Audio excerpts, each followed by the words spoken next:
నమస్తే, welcome to Andhraprabha. నేను మనస్విని. ఆంధ్రప్రదేశ్లో చేనేత కార్మికుల జీవితాల్లో వెలుగులు నింపేందుకు ప్రభుత్వం మరొక సంచలనాత్మక నిర్ణయాన్ని తీసుకుంది. రాష్ట్రంలో నేతన్నలకు ఆర్థిక భరోసానిచ్చి వారు సమాజంలో గౌరవప్రదమైన జీవనం సాగించాలనే ప్రతిష్టాత్మక లక్ష్యంతో నేతన్న సేవలో అనే కొత్త పథకాన్ని అమల్లోకి తెస్తోంది. ఎన్నికల సమయంలో నేరుగా హామీ ఇవ్వకపోయినా చేనేత కష్టాలను గుర్తించి ముఖ్యమంత్రి చంద్రబాబు నాయుడు ఈ పథకాన్ని ప్రత్యేకంగా రూపొందించారని రాష్ట్ర చేనేత జౌళి శాఖ మంత్రి ఎస్ సవిత వెల్లడించారు. ఆగస్టు 7వ తేదీన నిర్వహించే జాతీయ చేనేత దినోత్సవం సందర్భంగా బాపట్ల జిల్లా చీరాలలో జరిగే ప్రధాన వేడుకల్లో ముఖ్యమంత్రి చేతుల మీదుగా ఈ పథకానికి అధికారికంగా శ్రీకారం చుట్టనున్నారు. ఈ నేతన్న సేవలో పథకం కింద అర్హత కలిగిన ప్రతి చేనేత కుటుంబానికి ఏడాదికి 25,000 ఆర్థిక సాయాన్ని నేరుగా అందిస్తారు. మగ్గాల సంఖ్యతో సంబంధం లేకుండా చేనేత వృత్తిని నమ్ముకుని జీవిస్తున్న ప్రతి కుటుంబానికి ఈ సాయం అందుతుంది.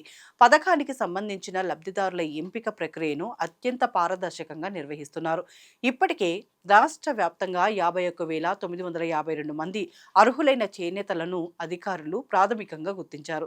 అయితే అర్హత ఉండి ఇంకా పేర్లు నమోదు చేసుకొని వారు ఆగస్టు 5వ తేదీ సాయంత్రం 5 గంటలలోగా తమ సమీప సచివాలయాల్లో దరఖాస్తు చేసుకోవాలని ప్రభుత్వం స్పష్టం చేసింది. ఆగస్టు 6వ తేదీ నాటికి పూర్తి జాబితాను సిద్ధం చేసి ప్యాకేజీని పక్కాగా అమలు చేసేందుకు అధికారులు వేగంగా అడుగులు వేస్తున్నారు.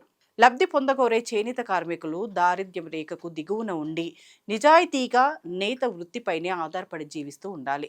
చేనేతలకు ఇప్పటికే ప్రభుత్వం అందిస్తున్న ఉచిత విద్యుత్ పథకం లబ్ధిదారుల సమాచారాన్ని ఈ పథకానికి ప్రాథమిక కొలమానంగా తీసుకున్నారు. స్వర్ణగ్రామ, స్వర్ణ వార్డు సచివాలయాల సిబ్బంది ఈ అర్హుల ఎంపికను పర్యవేక్షిస్తారు. దరఖాస్తుదారులు తమ ఆధార్ కార్డు, రేషన్ కార్డు, చేనేత గుర్తింపు కార్డు, బ్యాంకు పాస్బుక్, నివాస ధృవీకరణ పత్రం, పాస్పోర్ట్ సైజు ఫోటోలతో దరఖాస్తులు సమర్పించాల్సి ఉంటుంది. దరఖాస్తుల పరిశీలన పూర్తయిన 1 నెల వ్యవధిలోనే నగదు నేరుగా లబ్ధిదారుల బ్యాంకు ఖాతాల్లో జమ కానుంది. కేవలం 25,000 ఆర్థిక సాయం మాత్రమే కాకుండా చేనేత రంగానికి సమగ్ర చేయూతనిచ్చేందుకు ప్రభుత్వం అనేక ఇతర సంక్షేమ కార్యక్రమాలను కూడా ఒకదానితో ఒకటి అనుసంధానించింది.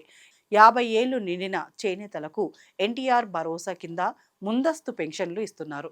అలాగే చేనేత మగ్గం ఉన్న కుటుంబాలకు 200 యూనిట్లు, పవర్ లూమ్ నడిపే వారికి 500 యూనిట్ల వరకు ఉచిత విద్యుత్ను అందజేస్తున్నారు. వీటితో పాటు థ్రిఫ్ట్ ఫండ్ నిధులు, తక్కువ వడ్డీకే ముద్రా రుణాలను అందిస్తూ చేనేత కార్మికులకు నలువైపులా ఆర్థిక రక్షణ కల్పిస్తున్నారు.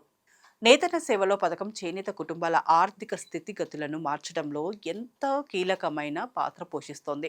సాధారణంగా చేనేత వృత్తిదారులు తమ పనికి కావలసిన నూలు, రంగులు, రసాయనాలు కొనుగోలు చేయడానికి లేదా పాతబడిన మగ్గాలు, రవాణా పరికరాలను ఆధునీకరించడానికి నిరంతరం వడ్డీ వ్యాపారాలపై ఆధారపడాల్సి వస్తుంది.